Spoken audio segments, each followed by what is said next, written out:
Hello పిల్లలు, నేను ఈరోజు మీకు ఒక కథ చెప్పబోతున్నాను. ఆ కథ ఏంటో తెలుసా? ఒక చెరువు గట్ట మీద ఒక పక్షి గూడు కట్టుకుంటుంది. ఆ గూటిలో తన ముగ్గురు పిల్లలతో సంతోషంగా ఉంటుంది. ఇలా కాలం గడుస్తూ ఉంటుంది.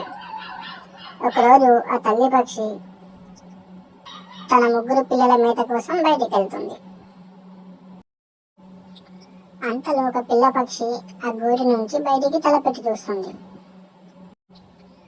అది చూసిన తల్లి పక్షి పిల్లలను తిడుతూ ఇలా చెప్తుంది, ఎప్పుడు మీరు బయటికి చూడకూడదు, పొరపాటున కింద పడిపోవచ్చు అని చెప్తుంది.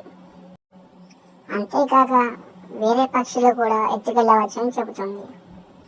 మీరు పెద్దయ్యాక నాలాగే మీరు కూడా తిరగవచ్చని ప్రేమగా చెబుతుంది.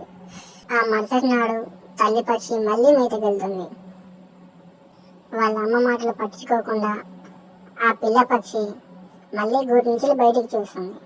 ఆ పిల్ల పక్షి కాలు జారి చెరువులో పడిపోయి చనిపోతుంది. చూశారు కదా పిల్లలు, అమ్మా నాన్న మాట వినకపోతే ప్రమాదానికి గురయ్యే అవకాశం ఉంది. మీరు అమ్మా నాన్న మాట వింటారు కదా?